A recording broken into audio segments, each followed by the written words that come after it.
India TV YouTube channel को subscribe करें और बेल आइकन दबाएं। और अब शुरू होने वाला है इंडिया टीवी का हौसला बढ़ाने वाला मेगा कॉन्क्लेव। जीतेगा इंडिया, हारेगा कोरोना, जिसमें मेडिकल वर्ल्ड और बॉलीवुड के सेलिब्रिटीज, बड़े स्पिरिचुअल लीडर्स आज दिन भर आपकी हिम्मत बढ़ाने आएंगे। अब सीधे चलते हैं हमारे सहयोगी अजय कुमार के पास।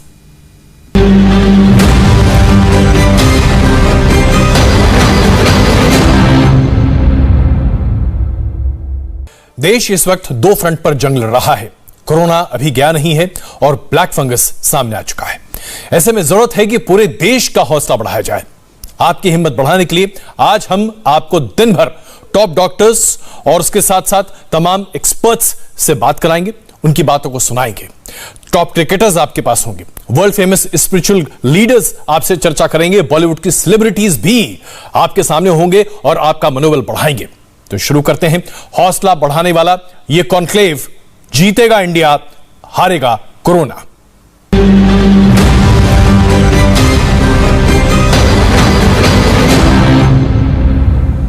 तो कैसे हराएंगे हम कोरोना को? कैसे जीतेंगे हम ब्लैक फंगस की इस महामारी से? कब तक हो पाएगा हर हिंदुस्तानी का वैक्सीनेशन? ये कुछ ऐसे सवाल हैं जो आज देश के हर देशवासियों के मन में है। इन सवालों का जवाब वही दे सकते हैं जिनके हाथों में सरकार ने इस जंग की कमान दे रखी है। कोरोना पर हर सवाल का जवाब देने के लिए हमारे साथ जुड़ चुके हैं वैक्सीन को लेकर और उसके साथ साथ केंद्र सरकार की तमाम पॉलिसी को आगे बढ़ाने के लिए जो कोविन प्लेटफॉर्म है उसके सीईओ हमारे साथ मौजूद हैं। Doctor R S. शर्मा जी हमारे साथ हैं, जो कि chairperson empowered committee of administration of covid vaccination के भी हैं। डॉक्टर शर्मा, बहुत स्वागत है आपका। धन्यवाद अजय जी, आपको मुझे अपने चैनल पर आमंत्रित करने के लिए। और मैं आपको ये भी बधाई देना चाहता हूं कि जो आपका कार्यक्रम है जीतेगा इंडिया, हारेगा कोरोना, बहुत अच्छा एक कार्यक्रम है, अच्छा मंच है। इस पर आप सब प्रकार के लोगों को बुला रहे हैं और लोगों की हौसला अफजाई कर रहे हैं, क्योंकि इस समय देश में इसकी बहुत जरूरत है। जी शर्मा जी, सबसे पहले तो मैं चाहता हूं कि आप हमारे दर्शकों को जो कोविन प्लेटफॉर्म है उसकी वो खूबियां बताइए, क्योंकि लोग कई बार बड़े भ्रमित हो जाते हैं, कई तरह के भ्रम फैलते हैं कि ऐप चलता नहीं है, तमाम तरह की दिक्कतें हैं। यह प्लेटफॉर्म किस तरीके से समुचित इस कोविड महामारी में मददगार साबित हो रहा है? देखिए, ये अजय जी बहुत अच्छा प्रश्न है आपका। और कुछ लोग ये कहते हैं कि भाई इसकी जरूरत क्या थी, लोगों को आखिरकार आप टीका लगाते रहिए और कोई जरूरत नहीं है एक डिजिटल प्लेटफॉर्म जो आपने बनाया है इसको बनाने की। तो मैं स्पष्ट कर दूं कि कोई भी इतने बड़े स्तर का काम, और आप समझ सकते हैं कि हमारे हिंदुस्तान में दुनिया की 1/6 आबादी रहती है और इतने बड़े देश में इतना लार्ज स्केल का वैक्सीनेशन प्रोग्राम, जब तक हम एक बेसिक इंफॉर्मेशन सिस्टम नहीं बनाएंगे जो ट्रांसपेरेंट हो, वो नहीं चल सकता। आप सोच के देखिए कि अगर मान लीजिए आज कोई सिस्टम नहीं होता और लोग वैक्सीनेशन करवा रहे होते तो कुछ जगहों पर बहुत ज्यादा भीड़ होती, मारामारी होती, लोगों को पता नहीं रहता कि मेरा रिजर्वेशन है कि नहीं है। एक प्रकार से एक पूरी तरह से क्योस स्थिति पैदा हो सकती थी, नंबर 1।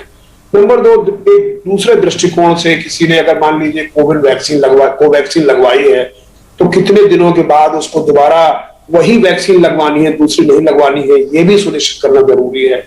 साथ ही साथ सरकार के दृष्टिकोण से यह सुनिश्चित करना जरूरी है कि हर इलाके में वैक्सीन कितने लोगों को लग चुकी है।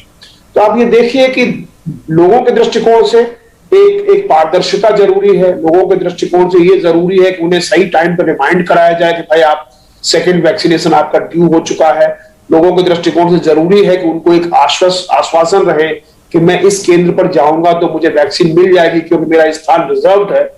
तो ये सारे दृष्टिकोण से लोगों के लिए ये बहुत जरूरी है कि एक ट्रांसपेरेंट प्लेटफॉर्म हो जिसमें इंफॉर्मेशन एसिमेट्री ना हो। ऐसा ना हो कि वैक्सीन लगाने वाले लोगों को ज्यादा जानकारी है और आप भ्रमित होकर के पूछते रहे, अरे भाई कहां मिल रही है, कौन सी वैक्सीन है, किधर जगह है।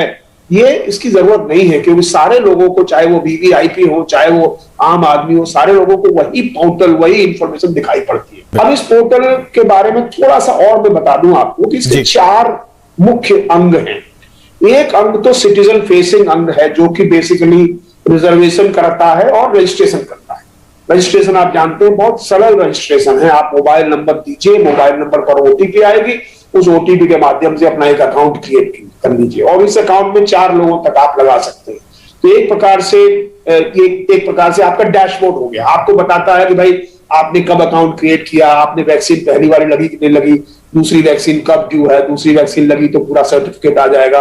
ये सारी चीजें उसमें उपलब्ध हैं। तो एक प्रकार से आपका ये पर्सनल डैशबोर्ड हो गया। दूसरा जो इंपॉर्टेंट कंपोनेंट है, जब ये वैक्सीन लगती है उस वक्त जब हॉस्पिटल में लोग लगाते हैं तो आपकी पहचान होती है, एक प्रकार से आपकी आइडेंटिटी वेरीफाई करके, आपकी एलिजिबिलिटी वेरीफाई करके, और उसके बाद आपको वैक्सीन लगती है और वैक्सीन की सूचना इमीडिएटली ऑनलाइन जाती है। तो एक वैक्सीनेशन मॉड्यूल हो गया। पहले मॉड्यूल को आप अपॉइंटमेंट और रिजर्वेशन मॉड्यूल कह लीजिए, दूसरे को वैक्सीनेशन मॉड्यूल कह लीजिए। तीसरा यह है कि हॉस्पिटल्स को बताना होगा कि भाई हम कौन सी वैक्सीन किस दाम पर किस दिन लगाएंगे, कितनी लगाएंगे। तो ये जो इंफॉर्मेशन है, ये इंफॉर्मेशन ये ऑनबोर्डिंग होता है हॉस्पिटल्स का। तो ये हॉस्पिटल ऑनबोर्डिंग मॉड्यूल है। और चौथा मॉड्यूल है कि जैसे ही वैक्सीन आपको लगती है वैसे ही आपका डिजिटली वेरीफाइबल सर्टिफिकेट आपको मिल जाता है। वो आप जो है आरोग्य सेतु के माध्यम से हो या आप डिजिटल लॉकर के माध्यम से हो या और तरीके हैं, लिंक है, आपके पास लिंक चला जाता है, उससे आप डाउनलोड कर सकते हैं। बहुत बेहतरीन से आपने बताया कि हम कैसे इस पूरे मॉड्यूल को समझ सकते हैं, प्लेटफॉर्म को समझ सकते हैं। लेकिन शर्मा जी, एक दुविधा है जो कि लोग बार बार कह रहे हैं, ऐप या इस पूरे प्लेटफॉर्म पर आमतौर पर अंग्रेजी भाषा का इस्तेमाल है। हमारे देश में बहुत सारे लोग हैं जो अंग्रेजी बहुत अच्छे से नहीं जानते, हिंदी या फिर हमारी वर्नाकुलर लैंग्वेजेस, उनके लिए दिक्कतें हो रही हैं। और यही वजह है कि लोग कहते हैं कि ग्रामीण क्षेत्रों में इस प्लेटफॉर्म का इस्तेमाल उतने अच्छे तरीके से नहीं हो पा रहा जितना शहरी क्षेत्रों में हो रहा है। देखिए, हमारा देश अजय जी बहुत ही विशाल देश है और बहुत विविधताओं वाला देश है। यहाँ और बहुत सारी लैंग्वेज, 26 लैंग्वेज और कई सारी बोलियां, ये बहुत चीजें हैं, इसमें कोई शक नहीं है। और आदर्श स्थिति वो है जिसमें कि हम हर एप्लीकेशन को हर लैंग्वेज में उपलब्ध करा सकें। इसमें भी कोई, मैं मानता हूं ये बिल्कुल जायज बात है। और इसीलिए हम लोगों ने, क्योंकि ये एप्लीकेशन बनाया, उसके बाद से इस एप्लीकेशन में मुख्यतः 3 चीजें हम मांगते हैं, केवल 3 चीजें। पहली बात आपका नाम, दूसरी बात आपकी उम्र की वर्ष क्या है, उम्र का वर्ष, और तीसरी बात आपका जेंडर क्या है। अब सौभाग्य से या दुर्भाग्य से आप ये मान लीजिए कि टाइपिंग जो होती है, चाहे मोबाइल फोन में हो चाहे कंप्यूटर में हो, जनरली अंग्रेजी में ही या जो रोमन लिपि है उसमें ही टाइपिंग लोग करते हैं जी। तो वो उसको जो रीजनल लैंग्वेजेस है उसमें टाइपिंग की थोड़ी दिक्कत होती है।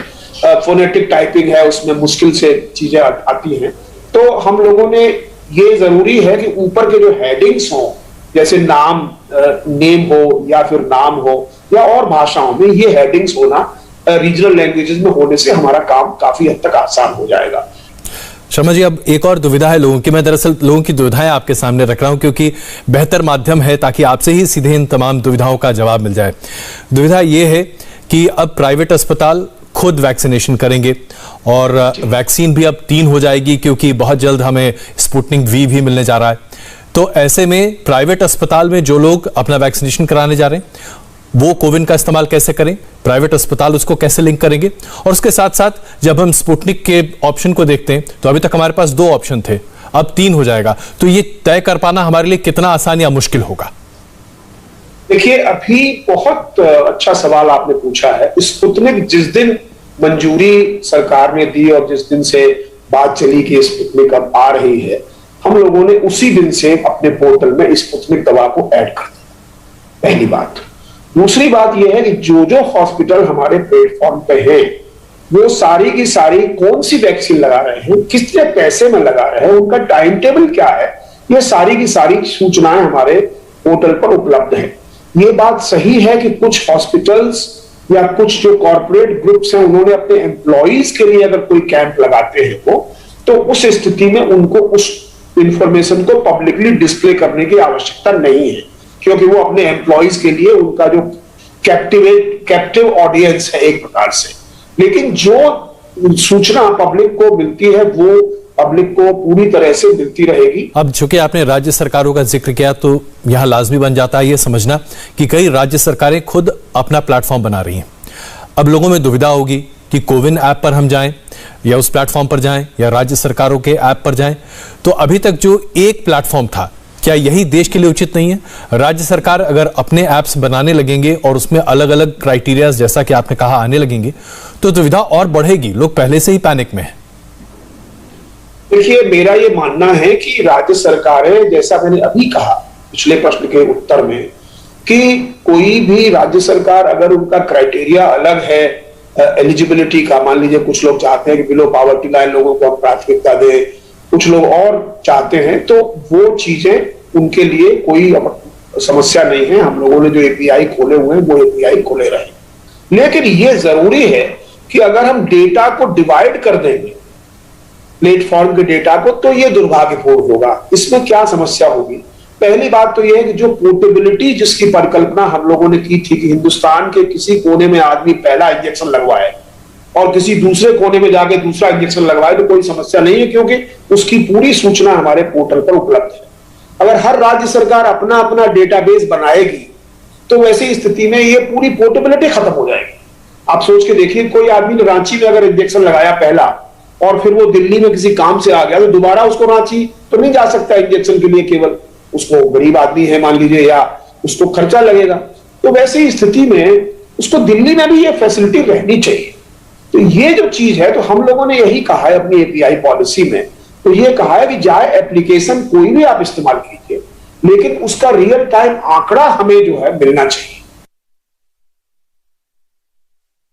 सर्टिफिकेशन की बात आपने की, क्योंकि ये अपने आप में बड़ा महत्वपूर्ण बन गया और खास करके आजकल सर्टिफिकेशन एक तरह से वो करेंसी है जिसके दम पर शायद हम देश के कई हिस्सों में भी अपनी यात्रा कर सकते हैं या फिर विदेश की यात्रा भी कर सकते हैं, या फिर हम ये आंकड़ा समझ सकते हैं कि हमने वैक्सीनेशन कराया है। अब सर्टिफिकेशन को लेकर भी दुविधा हो रही है। लोग कह रहे हैं कि उसमें अलग अलग तरह की फोटो लग जाती है, उस पर एक राजनीतिक बवाल खड़ा हो जाता है। दूसरी तरफ से ये WHO के द्वारा सर्टिफाइड है कि नहीं, उसके बारे में भी चर्चा होती है। तो ये दुविधा दूर कीजिए, सर्टिफिकेशन का मतलब क्या है और इसका पर्पस क्या है?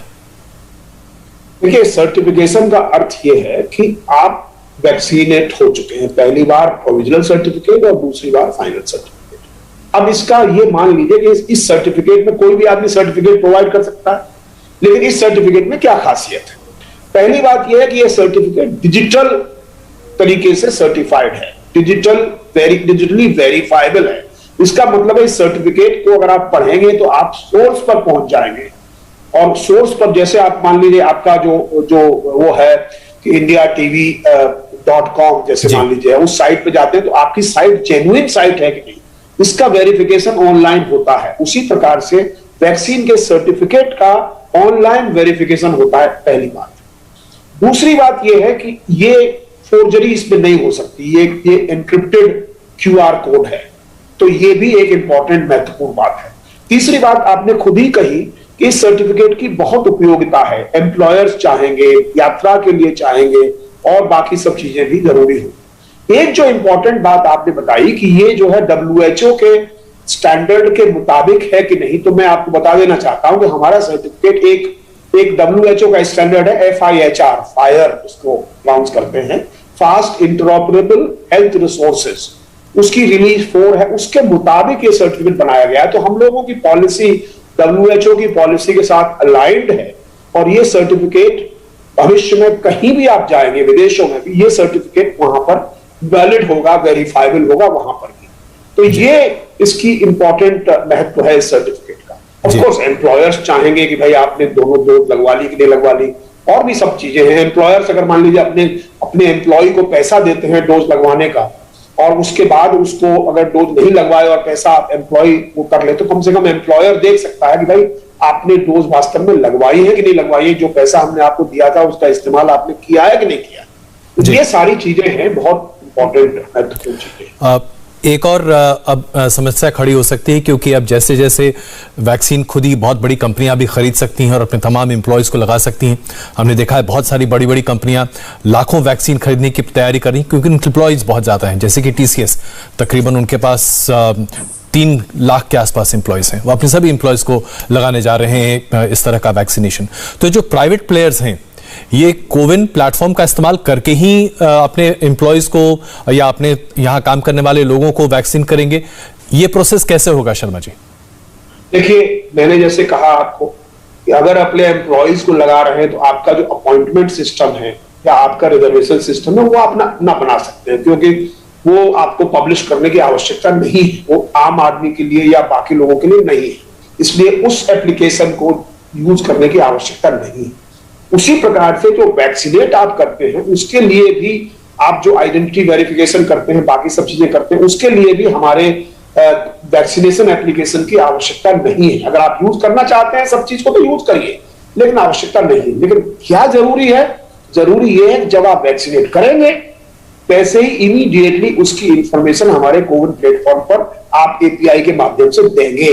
उसके साथ साथ अगर कुछ उस व्यक्ति को वो हुआ है, अगर कोई एडवर्स रिएक्शन हुआ है तो वो देंगे। और हम जो इंफॉर्मेशन मांगते हैं वो इंफॉर्मेशन ये मांगते हैं कौन सी वैक्सीन, किस समय, किस स्थान पर किसने लगाई और किस व्यक्ति को लगाई, उस व्यक्ति का नाम, उम्र और उसका जेंडर, यही और वैक्सीन का बैच नंबर, यही इंफॉर्मेशन हम लेते हैं जिसके आधार पर हम डिजिटल सर्टिफिकेट देते हैं। तो उनको वैक्सीन की इंफॉर्मेशन, AEFI की इंफॉर्मेशन देना जरूरी है और उसके बाद डिजिटल सर्टिफिकेट उनको डाउनलोड करके अपने एम्प्लॉय को देना है। ये प्रक्रिया उनको इस माध्यम से करनी है।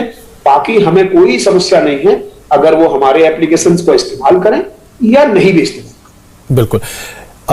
हमारे देश में हम जानते हैं मोबाइल फोन कनेक्टिविटी बहुत अच्छी है और हमारे पास बहुत मोबाइल फोन्स भी हैं, तकरीबन 1 बिलियन से ज़्यादा मोबाइल फोन्स हम इस्तेमाल कर रहे हैं।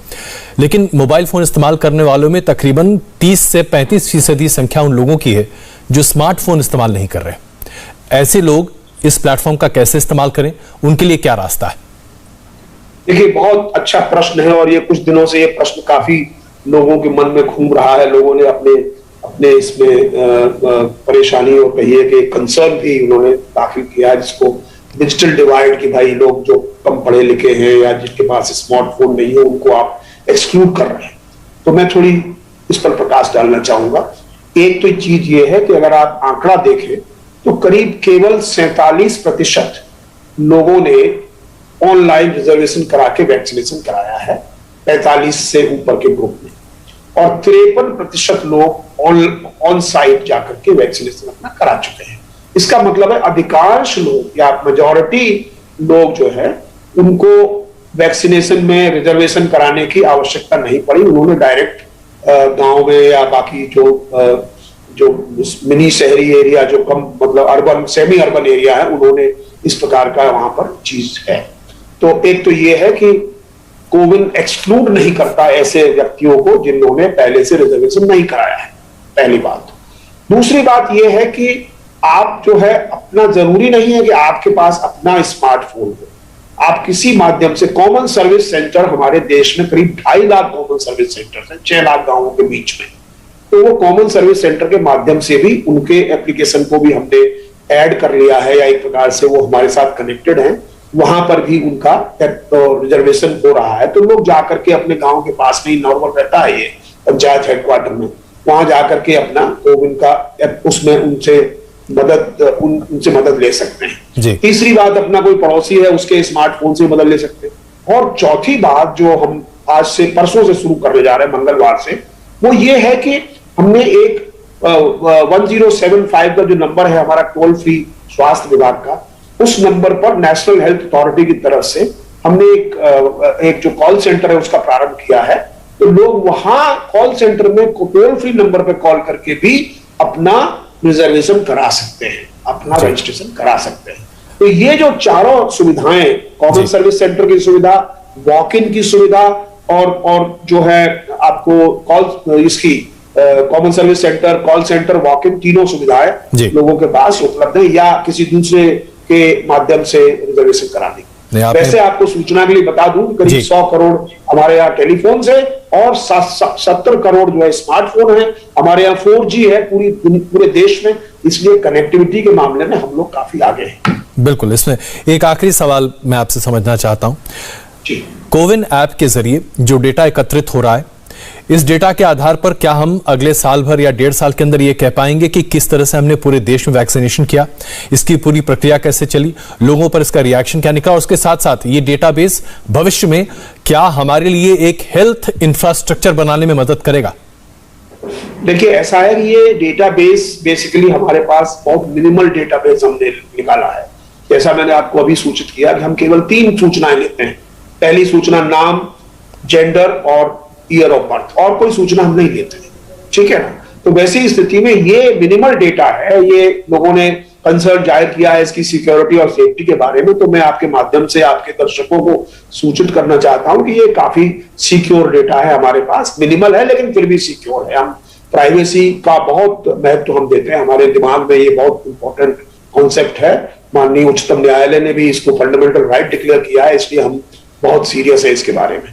साथ ही साथ ये है कि निश्चित रूप से एक प्लेटफॉर्म हिंदुस्तान ने बनाया है, और इस प्लेटफॉर्म के जो लर्निंग्स होंगे उन लर्निंग्स को हम लोग निश्चित रूप से आगे वैक्सीनेशन प्रोग्राम्स हो या बाकी और डिजिटल हेल्थ मिशन के हमारे जो कार्यक्रम हैं, इन लर्निंग्स को हम उसमें जरूर इस्तेमाल करें। और जैसा कि आप जानते हैं, prime minister, honourable prime minister ने 15 अगस्त को पिछले साल नेशनल डिजिटल हेल्थ मिशन का शुरुआत की थी उन्होंने जी। और उस कार्यक्रम को भी आगे बढ़ाएंगे। और मेरी समझ में ये जो डिजिटल हेल्थ का सर्टिफिकेट है, जो वैक्सीनेशन सर्टिफिकेट है, वो लोगों का पहला डिजिटल हेल्थ रिकॉर्ड होगा।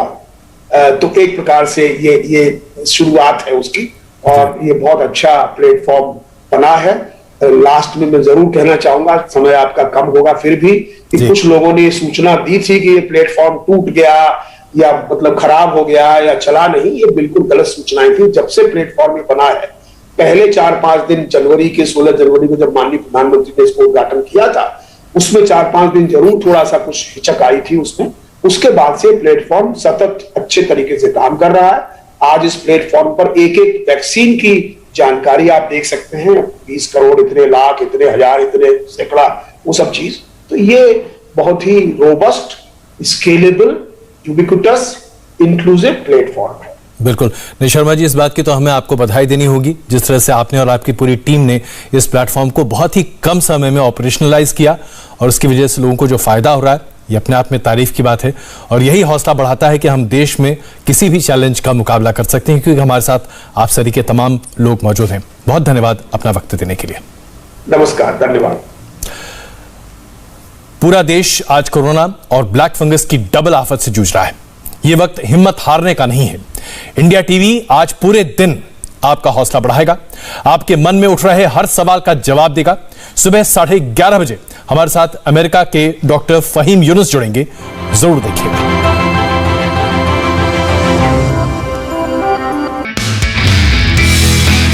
नमस्ते, मैं हूं मीनाक्षी जोशी। वीडियो और खबरों से अपडेट रहने के लिए India TV YouTube channel subscribe करें, बेल आइकन दबाना ना भूलें। जुड़े रहें इंडिया टीवी के साथ।